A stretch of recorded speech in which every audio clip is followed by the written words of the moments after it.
Hello there, friends. Welcome to another episode of Brown Bags and Bibles and Books. My name is Scott Wakefield, lead pastor here at First Christian Church of Greene County, Tennessee, joined, as always, by... I'm Mark Liebert. I'm one of the elders here, and I have settled on being your wingman. I like that. We're just going to abandon C's and go with W? 25 episodes of trying to find other words. I've settled on wingman. Wingman sounds good. Wingman. I like it. This is our week 3 of The Gathering Storm. Yeah. We're doing Brown Bags, Bibles, and Books. So we're breaking down life's biggest befuddlements with biblical basics by reading books. And we have talked in the first few chapters about the gathering storm over Western civilization, introducing the idea of the secularization of modern culture.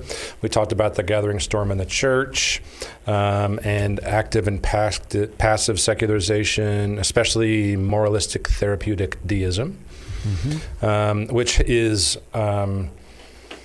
which is a way to talk about sort of a replacement of biblical Christianity with the world's ideas determining that God wants people to just get along and be kind with one another, and the goal of life is happiness and fulfillment, those kind of milquetoasty, right. Jesus may or may not matter kinds of goals. Yeah.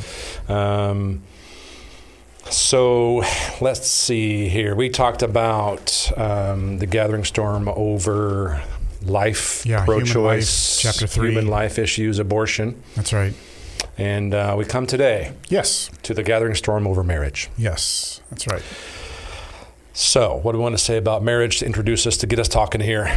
Well, I think one of the key things to do with marriage is say, why did God design marriage? Because if we don't think about this, we invent marriage for our own ideas and purposes. Indeed. But marriage is actually designed by God. It goes back to Genesis 1. And then you see in Genesis 2 the details of that. But marriage is first and foremost about the glory of God. Yes.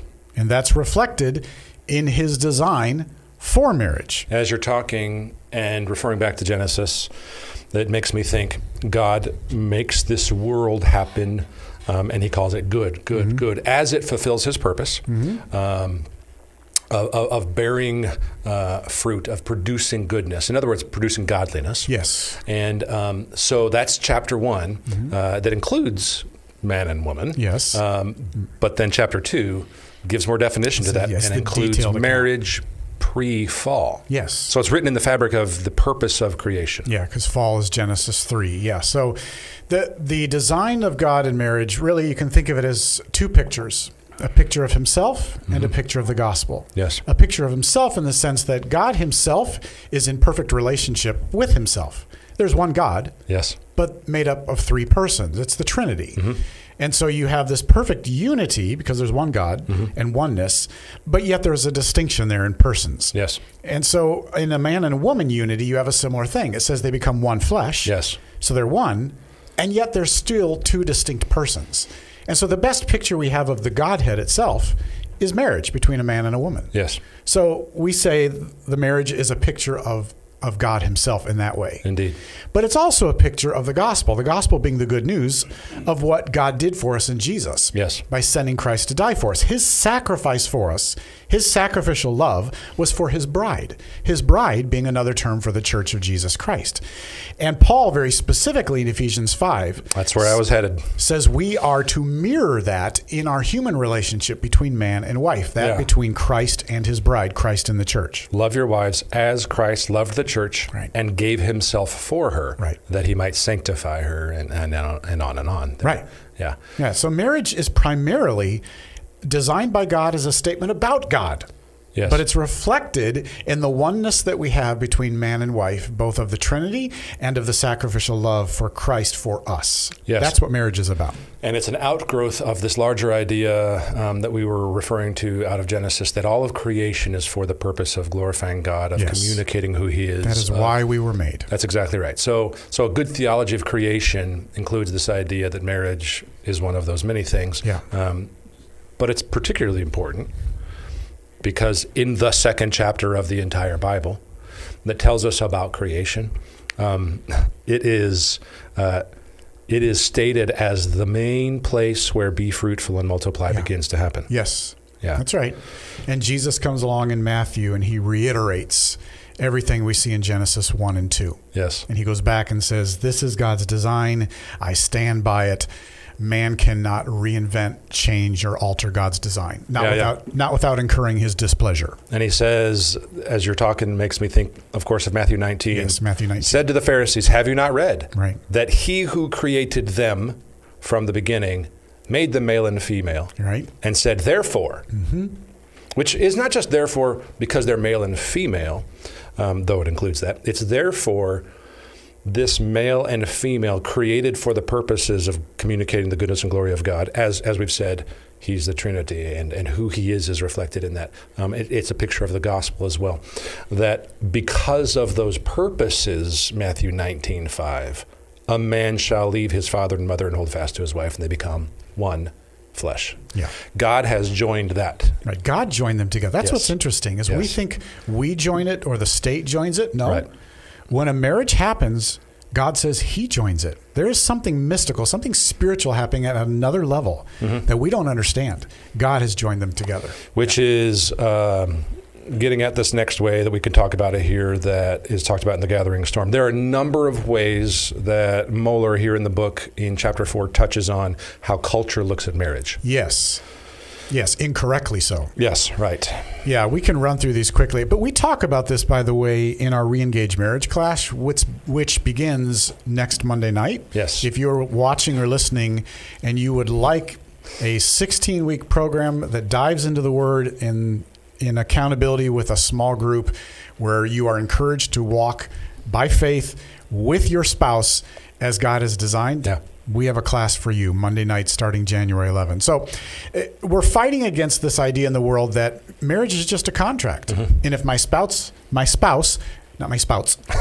spouse meets their end of the arrangement, great, I'll remain married. Yeah. But if they don't hold up their end of the bargain, the contract, then I'm out. We go into these relationships in the flesh, thinking there are these expectations that need to be met, and that's part of the contractual agreement. Right. That's what we said when we said I do, right? Right. That's how so we talk about it in the marriage ministry that it's a covenant, not a contract. That's right. The two C's. The distinction being a covenant doesn't suddenly become a different arrangement or agreement when one part does not hold up to the expectations. They have both agreed this is going to happen. And whether you do or not, I will. That's right. Yeah, that's a covenant, not a contract. That's right. Our culture also says it's about self-expression, and what matters most is my happiness and my fulfillment. So if I'm not happy, if I'm not fulfilled, well, then divorce is always an option. It's off. We're done. Right. Yeah. Feelings. Oh, it's all about feelings. I should be in love at all times. Yeah, this is a lie we believe from Hollywood. I should feel euphoric at all times about my spouse. Well, maybe if you're 17 your whole life, but other than that, no. Which is where a lot of us stay with our feelings. Yeah. It's Disney movies. Yes. It's, for some reason I think of on Aladdin where they're on the thing flying around and it's a wonderful new world, a whole new world. That's going to happen when I find the right person. Right. Right. Yes. That's another lie. I married the wrong person. Yeah. Well, if you've married them, then you married them. Yes. And to say it in those ways about the wrong person or my feelings or the contract or the self-expression kinds of ways that we've been talking about is a misunderstanding of the original purpose of marriage in the first place. Yeah. Yeah. Yeah. Our culture also says marriage is all about sexuality. So enjoying my sexuality is paramount. And the marriage itself can be somewhat irrelevant, which is why we see so many people putting off marriage, but certainly not putting off sex. That's right. That's right. That's a good point. Feminism has affected how our culture looks at marriage differently, because marriage then is framed as a patriarchal system that is meant to basically just suppress, oppress, hold women back. Women. Yeah, that is certainly not a biblical idea at all. No. But that is what our culture says, yes. Yeah. In fact, Ephesians 5 that we just read was sacrifice, love for the sake of your spouse. Right. In this case, we're talking about the wife becoming who God created her to be. Right. Sacrifice for their good. That's right. As God designed them. So you are, as a husband, your calling is to do whatever's necessary for the good of your spouse to grow into who God called that woman to be. Yeah.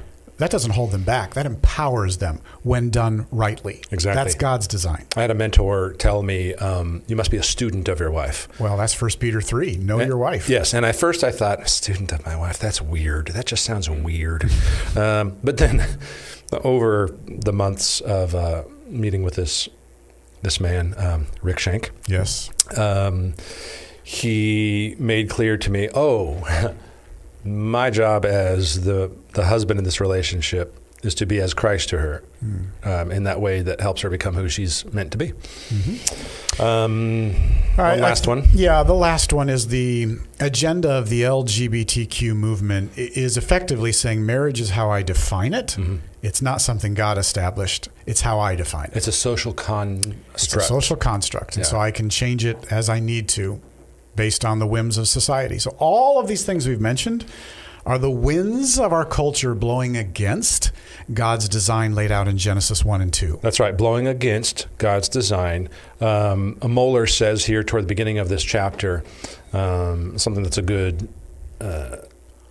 transition statement based on what you've just said, that we as Christians, that Christian couples who are committed to a high conception of marriage, God's design for marriage, and then he says, we must see ourselves as counter-revolutionaries. Yeah. How crazy is it that we now live in a world where this godly design for marriage is as counter-cultural and revolutionary and silly and ridiculous sounding, and yet God's design. Yeah, you're a man out there, a Christian man who wants to make a difference in the world. You want to have the courage to stand for what's right and leave a legacy behind you. Start by loving your wife. Good stuff. Yeah. Good stuff. So, God's 3 purposes for marriage that he touches on here. Right. First is procreation. Boy, I think this is so important. We, marriage clearly in Genesis 1 was for the purpose of being fruitful and multiplying. And we know that terminology, but we've forgotten that God commanded Adam and Eve, have children. Yes. Be reproduce fruitful. My image. Yes. And teach them what it means to have a relationship with God. Be fruitful and multiply. Yeah. Adam names Eve life giver. Yes. Mother of all the living. She says, I've gotten a man with the help of the Lord. Mm-hmm. It's a celebratory thing that they are doing there. Yep. And that's even post-fall. Yeah. Psalm 127:3. Children are a gift from the Lord. Yeah. But that's not what we see in our culture today. No, it is not. We have fewer children, less birth, more abortion. We live in, I think Mohler talks a lot about this, and Christian anti-abortion advocates say we live in a culture of death, which is the opposite of procreation. Yeah. Yes, good. Yeah. One of the stats he mentions is from 1960 to 2017, the birth rate dropped by 50%. It's amazing. Yeah. Of course, birth control came about in the 60s. Yes. Which was a lot of the reason for that. But nonetheless, the birth rate has dropped by 50%, and it continues to drop. And if we are naive to think that the advent of things like birth control don't affect this. Oh, yeah. The idea of birth control being something you would say no to is ancient, dark ages, not modern thinking. Right. Yeah. But it actually affects all of this. Yeah. It's not be fruitful and multiply policy. Yeah. And I know I've heard from many Christians the idea that, well, we're overpopulated. There's too many people. We're overcrowded. We're having a shortage of this, and we're headed for a crisis. Well, we need to unpack this a little bit. ZPG, zero population growth in the 60s, and especially in the 70s, was a big, big thing. Yeah. So China adopted, as we all know, a one-child policy. They've changed that. It was from 1979 to 2015. And they argued it was for their nation's prosperity, the standard of living, right? They were so poor, they were struggling. That was the reason behind it. Yes. Well, it did affect their birth rates, no doubt. Yeah. But it led to an unprecedented aging in their country that they're still dealing with today. And it led to huge numbers of abortions and abandoned babies, especially girls. Girls. Yes. Just abandoned. State-mandated abortions. Yes. Yeah, I watched a documentary with my wife on this from a young lady who had been born in China, then came to the U.S., and her family still remains in China. And she went back with a video camera and talked to all of her relatives. And they all said it was the push of the government. We had no choice. But if they had a baby and it was a girl, and therefore they couldn't carry on the line, the name, they would be taken to the local market and left there in hopes that someone would get them. And in many times they were left there and they died of exposure and other things. And then in the best case scenario, they were taken to orphanages who then allowed American parents to adopt them thinking they were orphans when in reality they were not orphans. They were abandoned children who had a mother and father, but for whom the pressure of the government was overwhelming. Just horrible stuff. That's what we mean by culture of death. Yes. Just horrible. Yeah. Now their policy is 2 children, by the way. Yes. But it's not just the U.S., China that's argued things like this. No, it's coming to roost here. Yeah. Yes, there are increasingly environmental and ecological kinds of concerns about don't have too many kids. Right. They talk in terms of reduce your carbon footprint. Yes. And we're thinking, well, that makes sense. I should use less gas, and if I don't need to leave the electricity on, I should turn it off. No. Have fewer children. Yeah. That's where this is going. The idea that human reproduction is going to necessarily lead to some sort of ecological disaster is behind a lot of this. And I don't think that's remotely empirically proven at all. Oh, it's not. In fact, it's the opposite. Economists speak against that. Yes, and China would be a good example, a counterexample of that already. Yeah, we can talk about some of the countries that have tried this. Most of Europe is in that same Japan category. Is suffering immensely from a low birth rate. Yeah. But even in our own Congress, so Alexandria Ocasio-Cortez, so AOC, she's more commonly known, she questioned the morality of having children. Yes. I'll just quote from what she said. Our planet is going to face disaster if we don't turn this ship around. And so it's basically like there's scientific consensus that the lives of children are going to be very difficult. And it does lead, I think, young people to have a legitimate question. Is it okay to still have children? Not just financially, but also just this basic moral question, like what do we do? That's what she said. Right. It's a moral question about whether to have children. That's where we've come to. So how do we answer that? We have babies. Yeah. We look at what's happened. So we were told in the 70s there would be a population explosion leading to mass starvation. Have you seen that? It hasn't happened. In fact, in the last, I came across something, and I've seen this a couple times, in the last 10 or 20 years, according to WHO, we have raised 1 billion people out of poverty that had been in poverty and in subsistence living. So actually, with more population, relative in the last 100 to 150 years, population growth has been a lot versus the rest of history on the earth. And yet we have fewer poor subsistence living than ever. Yeah. I would argue we may have food distribution issues. We may have corruption issues. We may have government problems. Absolutely. But that's not the same as a birth rate issue. No, it's not. Steven Pinker, who is not exactly an ally for us theologically, he is pretty sure rank militant, not militant, he's actually extremely reasonable. Steven Pinker makes an argument that things are better in all these terms than they ever have been throughout human history. Yeah, I was reading an economist on this, and fascinating what he said. Donald Boudreaux from George Mason. Some of the quotes are in our notes from him. I just wanted to point out, though, that so in the U.S., we know the birth rate has fallen, but what it does is it threatens our long-term strength. And in Europe, the birth rate has fallen below replacement levels. In Japan, it's even worse. So those are countries experiencing it. So I looked up, so why does that matter? Why does a low birth rate matter? How does that affect us? And so this is coming from an economist at George Mason. Yes, which is to show the wisdom of God's... Yes. So this is not a Christian necessarily. Right. But there's several issues with a low birth rate. One is it raises the total population of the elderly, or in other words, accelerates population aging. Yes. That makes a strain on society. How? Well, first of all, how do you pay for Social Security and Medicare in our country? People through who work. workforce taxes. People who do the stuff. You have far more elderly and far fewer working. Yes. Those entire programs are at risk. Yes. Fewer children and marriages actually mean people spend less on everything. Appliances, clothing, consumer products.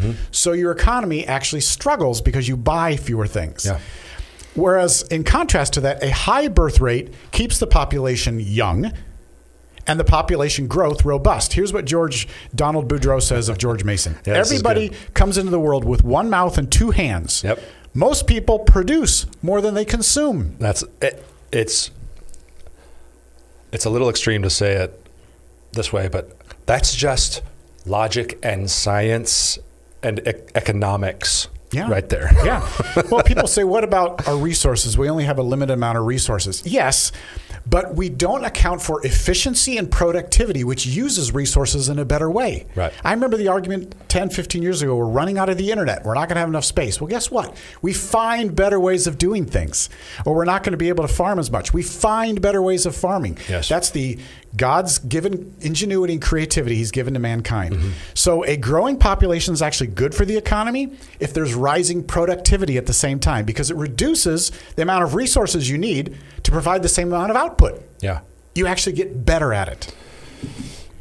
Yes. I can't remember the name of the law in technology, Moore's law, I think it might be, that they call a law, because as the needs come in for, hey, we've got to produce something that makes this kind of computing power happen, or this amount of storage space happen, human ingenuity and creativity, which is to say, doing the stuff of what God did in creation, of taking the resources he's giving us and producing with it. That Moore's law means that every certain number of years, I think it's a year, the amount of computing power and technology to keep up with the information, et cetera, is almost, it's not exponential. I'm saying this all wrong, but the gist is, even in terms with our ability to keep up with technology and computing power and data storage, we've been able to far exceed something that we would have even thought possible 10 years ago. Right. That's it, is that we don't account for the grace of God, which allows for creativity, productivity, efficiency. We get better at things. You think of necessity as the mother of invention. Yeah. We all know that phrase. It's the same idea. Supply and demand. You creatively come up with ways of doing things. I love the fact that Boudreaux pointed out, we think of, well, we have these large urban centers that are struggling. He said, take Manhattan, incredibly dense with people. It is far more wealthy than Mississippi, which is very rural, where you don't have the struggles of population. Well, it's not just how dense it is versus how rural it is. The fact is, a larger population, he says, generates more wealth per person than a smaller one. Yeah. So we're talking about marriage. Yeah, we're talking about procreation. Babies as a part of God's design for the flourishing of humanity. Right. Yeah. Right. We're saying we live in an age where sex and babies have been separated, right? You can have sex without having babies. Right. But the results are disastrous. Yes, we should care about the environment. Absolutely. We are told to be stewards, right? Care for his creation, be rulers over it, vice regents. So I want to say very clearly, because sometimes Christians get a bad rap, we do care about the environment. We care deeply because God has said we are to steward it as he would. Genesis 2:15, God took the man and put him in the garden. The Hebrew behind that word put and plant is like God's the gardener, planted a man. Yeah. That's cool when you to pointed keep that out. producing that. So we do not in any way undermine the fact that we are to be good stewards of this creation. But what we're saying is children are not an assault upon the earth. Absolutely not. They're more gardeners. Right. They're more caretakers. More caretakers. Yeah, stewards of God's creation. Right. So if you're a Christian couple out there and you're thinking about having another child, go for it. Please do. Go for it. Stop waiting for the right time, enough this, enough that, emotional readiness, etc. Right. So procreation. Let's get on this. That's one of God's 3 designs for marriage. Second is sexual fulfillment. Yes. Let's pick this up lest we never get through this stuff. Okay. Sexual fulfillment, meaning God is cool with sexual fulfillment being a part of marriage. Yes. Society teaches that marriage is not necessary for sexual fulfillment. Right. And yet God says marriage is designed for the healthy satisfaction of our desires. Right. 1 Corinthians 7. Yeah. Do not deprive one another. Right. Yeah, God created a place for the appropriate outlet, the satisfaction of sexual desires. It's called marriage. And study after study after study, especially the longer term studies, show that those who are within a monogamous long-term marital relationship are the ones that have the most sexual satisfaction of anybody. Of anybody. That's exactly right. I've read the same thing. Yep. Yeah. So God did design marriage on this second reason to provide a healthy and safe satisfaction of our sexual desires. Yes, indeed. That is one of his goals for marriage. Procreation, sexual fulfillment, and then thirdly, lifelong companionship. Yeah. And we know that from Genesis 2:18. It is not good for the man to be alone. It is bad for a man to be alone. It's the first thing in creation. Are we preaching yet? Yeah, it's the first thing in creation that's not good. Yes, it is the first thing. He says, I will make a helper suitable for him. Yeah. And I love the fact that God had Adam name all the animals, and Adam at the end thought, none of those fit me. No. And only then did God say, I can fix that. Yes. And he made a woman from the man for the man. Yes. Yes. Yeah. This is now bone of my bones and flesh of my flesh. Yeah. So doing life together, sickness and in health, richer for poor, till death do us part, is for God's glory. Because the love and faithfulness of the husband and wife point to the greater love and faithfulness of their God. Yes, indeed. So God's perspective is that marriage is an ordinance that dates back to his creation. Yep. It's not a human invention. Right. In fact, it's worth saying it's not a human invention in time. Right. It's pre-time. Yeah. Yeah. It's pre-fall. It's pre-time. It's part of God's creation. Yeah. It's a lifelong commitment between husband and wife. Yeah, it's a covenant. Before God. Yep. God hates divorce, Malachi 2, and the scriptures provide only 2 reasons for a divorce. If one of the spouses has committed adultery and abandoning a believing partner by an unbelieving spouse. The unbelieving spouse abandons a believing partner. Right. We think of no-fault divorce and all sorts of reasons nowadays for divorce. Yes. But the problem is that's not what God says. Right. And, if you've been divorced and remarried, God's plan for you is to stay remarried. Reconciliation's the goal. Reconciliation, though, is always the goal. So if you've been divorced and you can still reconcile with your spouse, your ex-spouse, in the sense that they haven't yet remarried, you haven't yet remarried, then that would be something God would want you to pray about and pursue in the context of godly wisdom. Yes, which is another way of saying, as we did about the purpose of marriage in the first place, that reflects who God is. That reconciliation. That's it again. Keeps that together in a way that reflects who God is and the picture of the gospel as well. Yeah, God is a God of reconciliation. You're like, well, it's too far gone. Are you too far gone for God? No. No one is. Right. And so your marriage can reflect the same thing. So yes, God hates divorce and doesn't provide all the reasons Scripture that the world does. So I think we need to call people to that and remind them that we're not no-fault divorce. God is about reconciliation. Yeah.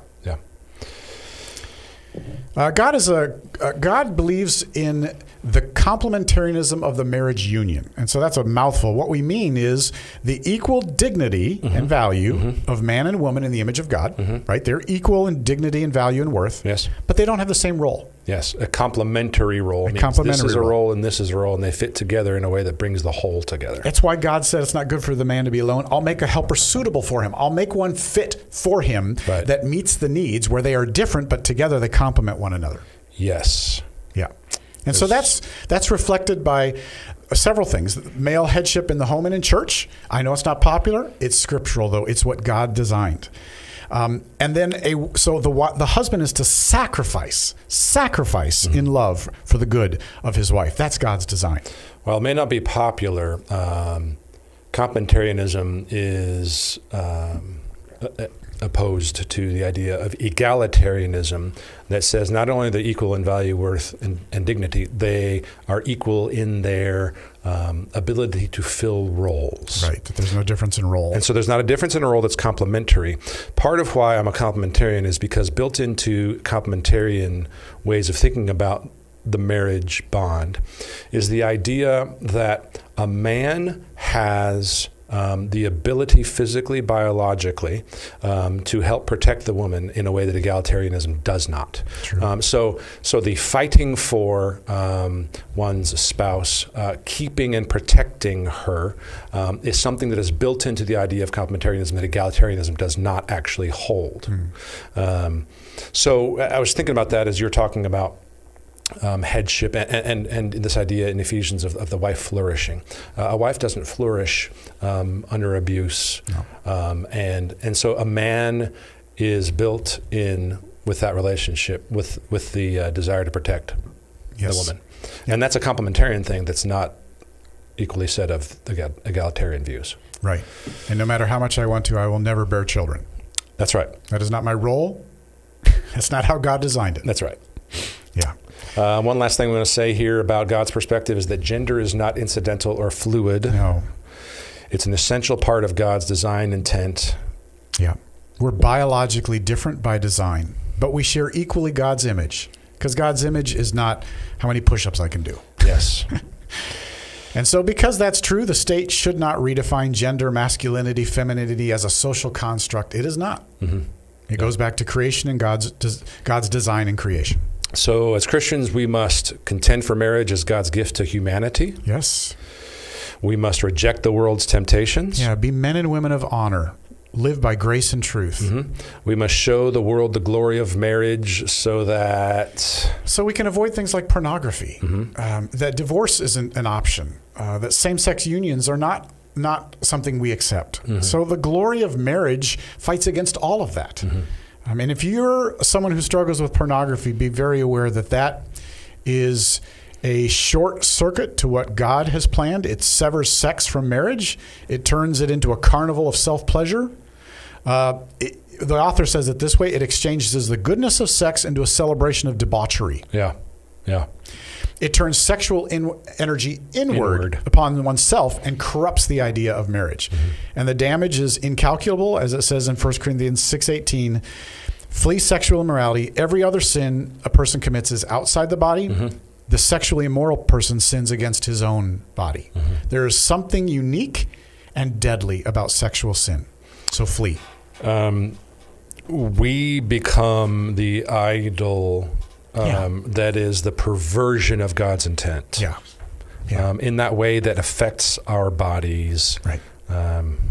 That's another way of saying some of that. Yeah. So show the world the glory of marriage by not going near pornography. But instead delighting in your spouse that God has provided for you as a satisfaction for his design. So do we move on to chapter 5 or do we go into questions? Because we are 35 minutes into this. And we got a few questions and we don't have a lot of time to get to chapter 5. Your call, is about Scott. Family. I mean, family fits well with this. It does, and I don't want to go quickly. Let's do it quickly. Otherwise, we'll never get through the book. That's true, too, and I was wondering about that myself. So let's go quickly. Gathering storm over family, chapter 5. God cares about family.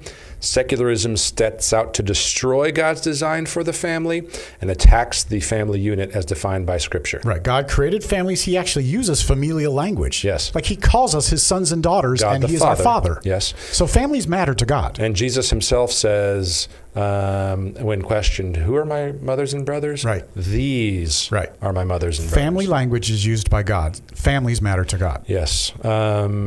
And secularization attacks that. Yes. The end of parental rights is an example of that. Yeah, we're struggling with that. I know. We're starting to remove the parent's authority from the home if the state feels like the parent is not in line with the current prevailing ideas in society. Yes, that are acceptable according to the state's definitions and rules. Right. We have even legal statements about the same. Right. We have lots of examples of this. We can just give maybe a couple. Yeah, like Britain. Example 4 here, Scott, if we can jump to there. So Britain plans to register all homeschool children. So you think, oh, that's great. We'll just make sure all children have access to good education. Kind of education. But that's the key, is the right kind of education. Yes. It's the first step toward controlling the education and not letting them do anything that's out of step with society, like talk about gender. Yes.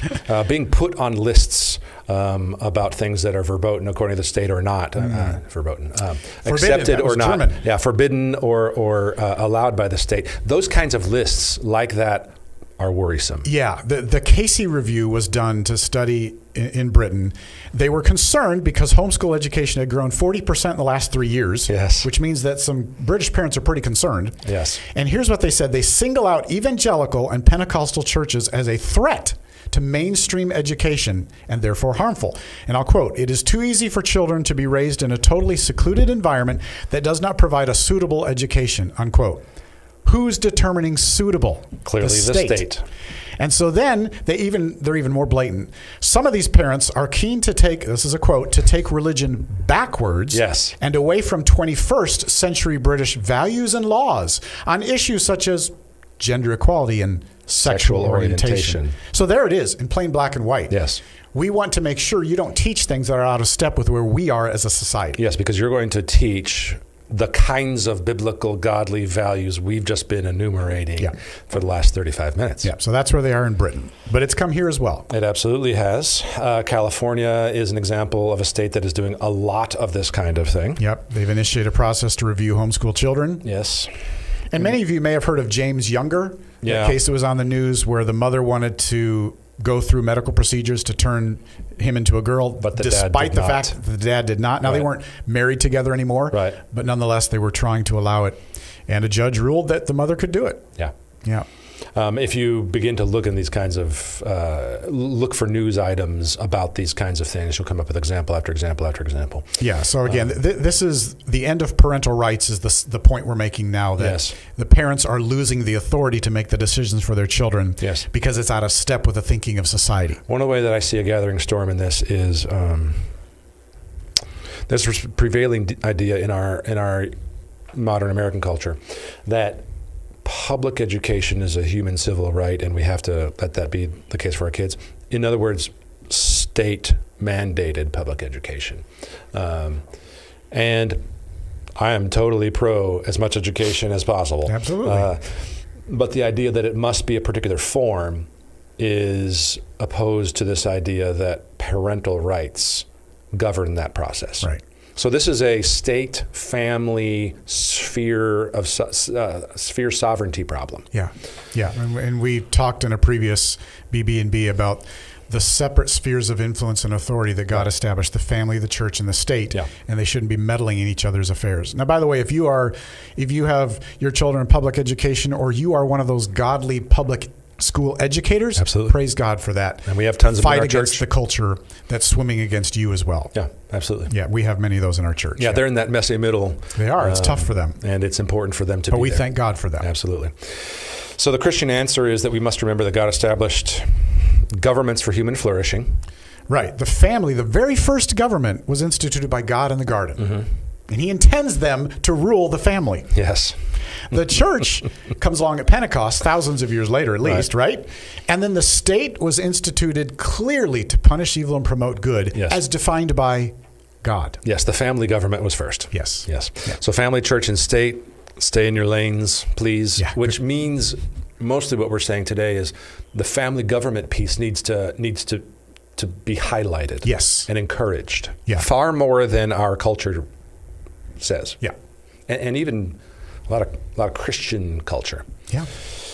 It's not an idol. It's not its own thing. It's a piece of God's plan for everything, but that one needs to be highlighted. Yeah.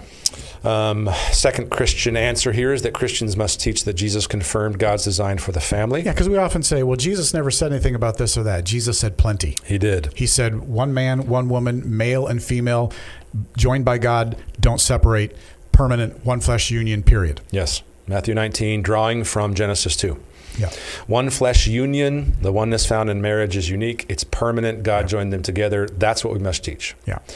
We must also hold to God's purpose for the family to reproduce the image of God. Yeah, we talked about that. The image of God, and also to be God's vice regents here on the earth. Yes, for the sake not just of our family and the flourishing of the kingdom of God, but for the world. Right, right. That is our responsibility, yeah. But this last point for Christians, I think, is critical. Follow God's specific instructions for your children. We're told what to teach our children. Deuteronomy 6, teach these words that I command you today. They shall be on your heart. Teach them diligently to your children. You shall talk of them when you sit in your house, when you walk by the way, when you lie down, and when you rise. All parts of the day in an ongoing manner. Yeah, if you've been entrusted with children, a gift from the Lord, incorporate your teaching of them not as sending them to church. That's right. Putting them in youth group. Sending them off to school. Right.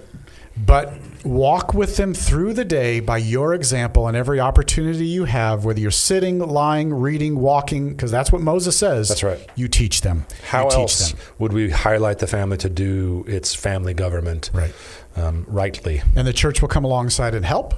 And godly parents and teachers or friends and family will help. But instill in them by your example and by your words the values that you see in Scripture. Bring them up in the discipline and instruction of the Lord, Ephesians 6. There you go. Fathers, the responsibility, we think, well, mothers are naturally good at that. And they are. Mothers are the nurturers. They're the relational ones much more than men tend to be. And that's true. Another biological difference, by the way, that we see generally. Yes. But Paul says, fathers, bring them up in the discipline and instruction of the Lord. It On the other hand, to you. Yes. And the problem in the garden was the silence of Adam. It was. That didn't speak the word of God throughout that entire time. We could talk more about that. But that's the other side of that same coin. Yeah. In a way that's, in my mind. Yeah, the passivity of Adam. Yes, is the complementarian. Which may have been the very first sin. We'll have to ask God. Was it the taking of the fruit, or was it Adam not leading when he should have led? There are a couple of new, good, interesting books looking at that exact issue. Yeah. Let's not go that nerdy. No. So we've got some questions. Okay. We've been talking today about marriage and family. Chapters 4 and 5. Yes. And the first question is it biblical for Christians to use birth control? It depends on how you define the words birth control, and whether that has to do, let me just hazard some provisional way of talking about it as a, to what extent is that natural man-centered control? And to what extent is that be fruitful and multiply in ways that fits with God's purposes? There have been Christians who have said, in order to be faithful to God's purposes side, you cannot do anything whatsoever. Catholics have long said this, of course. Yeah. Most Protestants have not quite been that, quote, extreme on it, but they mostly have not been, let's go ahead and put abortion on the other side of that as a form of birth control, at least in many people's thinking. Yeah. We've not gone there. So most Christians, because I'm putting that on the other side of the extreme, if indeed nothing is the case here. Most Christians have been in the messy middle somewhere, which I think means let's go ahead and say, I'm a pro-natalist. I'm pro-birth. So God will use your faithfulness to be fruitful and multiply, to equip you with everything needed for your family and marriage, to achieve his purposes in ways that may not comport with worldly definitions of those things. So I tend toward go for it and time things. And it depends on if the form of birth control is abortifacient in some sense. Yeah. I agree with that. I think it would be, we don't see a clear passage in Scripture that tells us whether you can use birth control or not. I mean, so obviously modern methods weren't known then. Right. The closest is Judah, his sons, right? And Onanism? Yeah, Onan. Who did not cause? Look it up if you want to look it up. But he was. Put the word Bible, onanism, and birth control in there for the search term. Yeah, he was judged not because he used birth control, right, but because his motivation was wrong. Yes, he had a sinful heart for what he was doing. It wasn't the fact that he used a form of birth control, right? But it does show it wasn't merely spilling the seed. Yeah, it does show us they at least were aware of ways to do that. Yeah. And I think it's important because that's pointed out as, see, any form of birth control is wrong. But that's not it. It was his motivation that was wrong. Right. His heart was wrong before the Lord, and he was judged for it. He was put to death. Yeah. That's quite judgmental. So, but I agree. This is a concept I think that people need to think about, which is, what did you call it? Abortifacient. A-B-O-R-T-I-F-A-C-I-E-N-T. Which, well, I didn't know that word. I assume that means, does the method you're using cause an abortion to occur as opposed to just preventing pregnancy? Right. Right. That is something Beth Ann and I had to struggle with, and we chose not to get not to do anything that was near abortifacient. Right. And there was always a risk with that we could have had 75 children, Yes. which would have been a little more than we could handle. But I just felt between my wife and me and the Lord, I didn't want to go near that ledge. Right. I'm not saying that you are necessarily wrong if you choose something that is gray in this matter. But I do think it's something we need to think about Yes. before the Lord and not just accept that, well, it's just fine. Yes. It would be an error to just accept as normative all the forms of birth control that aren't abortion explicitly. It would be an error to just assume that all of those, as defined by scientific method, modern means, that all that's acceptable on the face of it. Without praying, talking with your spouse, asking others about it, godly counsel. researching what the various forms of birth control do. Right. Know what they do. Yes, because there are a number of them, and from a couple different kinds of them, you may realize, oh, they are very different. Yeah. In how they go about what they do. Yeah. Yeah. So just something to be aware of. I think if you need more on this, go to Got Questions and type in, what does the Bible say about birth control? Because we don't have time to give it all here, but I just looked it up and it's solid. Another question says, so in regard to population growth, you've made it clear that a growing population is good. I see and agree, but we only have a finite-sized planet. Do you think there is an existing boundary for what the Earth can support? By definition, yes. Do we know what it is? No. Do we keep populating the planet until Christ comes back and not worry about it? I tend toward that, yes. I would agree, yes. As if this is... So clearly there's a limited amount of resources. There has to be. Right. Matter is neither created nor destroyed, right? Right. There's a limited amount of resources. But I don't know what that limit is. It doesn't mean we've discovered it all yet. And That's we right. certainly haven't accounted for the fact that we can become more efficient in our production and use of resources. Yes, it's a transitive equation. It's not just a zero-based equation. There are pros and cons and all that, and there are limits that we're not aware of. Yeah. And yet at the same time, the means of production. Right. And look back. We have seen that over and over in the Industrial Revolution. Much better efficiency and use of resources, et cetera. I'm just assuming that Elon Musk and Jeff Bezos are going to have places for us up in the sky. There you go. To have our grandchildren by the millions live. What we do know is what God has said, which is be fruitful and multiply. Right. That's his clear directive. He did not say until you are concerned about the utilization of resources. And how you are for sure aware of what those limits may or may not be. Right. And how I, in my naivete, think I understand fully, Yes. and we've reached that point. How can I possibly know that? Yes. What I do know is I'm commanded to be fruitful and multiply, and God uses that to advance the kingdom and his image, and he will come back when he's good and ready at the right time. Yes, exactly. That it is a finite-sized planet is not by itself a reason to abandon, be fruitful and multiply as something that God can control in ways that we're unaware of. Right. We just have to trust that that's going to be the case. But do we fight against corruption and the poor use of resources that lead to food deserts in our city? Absolutely, we fight against that. Right. Because that's sinful, and we need to fight against everything sinful. Which is to say that we know it's a finite-sized planet doesn't mean that we act as if there are infinite resources. Right. Right. This is a both and. Yes. That's what we'll say about that, and let's move on. So yes, we keep populating the planet until Christ comes back. Next question says, how does a Christian balance between responsible financial stewardship and the call to be fruitful and multiply? I think it's akin to the question we just talked about at some level. Yeah, although it may be more personal. How does a Christian balance, responsible financial stewardship and the call to be fruitful and multiply? Well, okay, there's an idol in our culture. I'll just throw this out there, of comfort. So are you talking about being able to provide for your children, which is one thing, or to provide the actual standard of living that you've grown accustomed to? Is your financial stewardship decision-making process rooted in those kinds of assumptions about the luxury or comforts or control? Let's be honest. We all listening and watching this today live in luxury. No question. We do. Unprecedented according to the history of the world. Right. You have heat and warmth in the winter. You can flip lights on when you need them. We live like kings never did. Are you skipping a meal today because you don't have food, or because you need to fast or lose weight? Yes. And And at some level, I often want to say, so like, what about people who are in indigent circumstances who have kids? Are you telling them they should not reproduce? Because that's akin to the AOC kind of way of thinking about what it means to be fruitful and multiply.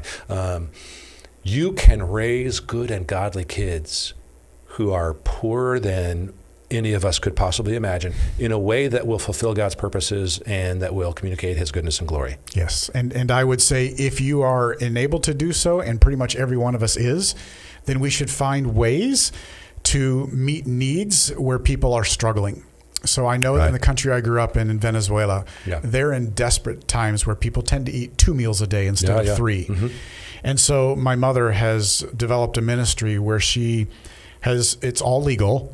She funnels money to church. Is this going to sound illegal? It's all legal. She funnels money legally, all documented, to church pastors who distribute it, who convert it into the local currency, and it's used to buy medicine and groceries for their churches and to enable them to have a ministry to people outside their churches to draw them in. It's awesome. It's a wonderful ministry. Yeah. My wife and I give to that because we can, and I feel like we ought to. Yeah. Good stuff. So you balance it by having more kids. Is that the theme we're going with here today? I think so. It's also a great way of growing the church. It is. Have more kids. What do you know? It sounds like God knows what he's doing. Last question we'll touch on today says, thanks for hitting the difficult topics. Could you provide some guidance for Christians who want to have a dialogue with others about hot topics, such as those discussed today, in a culture that increasingly cancels or dismisses those that do not agree with their world view? Provide some guidance for Christians who want to have a dialogue with others about hot topics in a culture that increasingly cancels or dismisses those who don't agree with the wider culture's worldview. I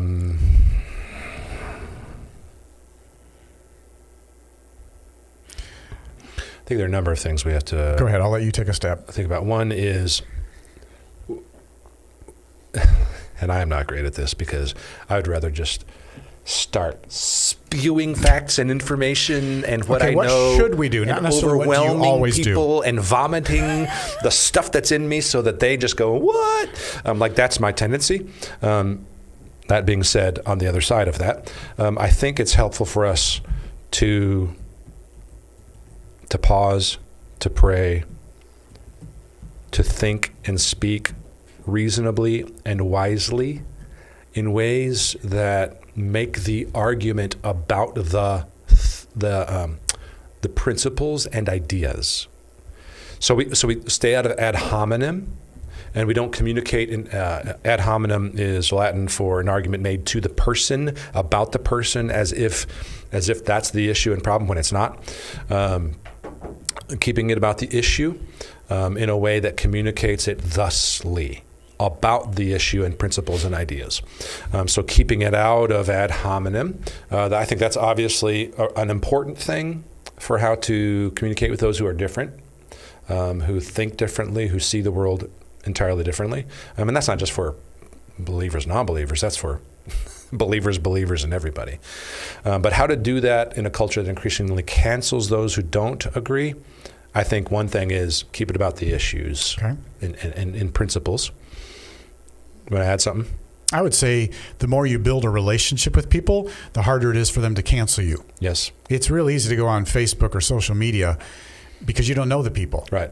And you don't have a relationship with them. But if you build a relationship with someone and you disagree with them, chances are they'll still hear you out and be your friend. Which may be an argument for keep it off the social media channels. Yeah.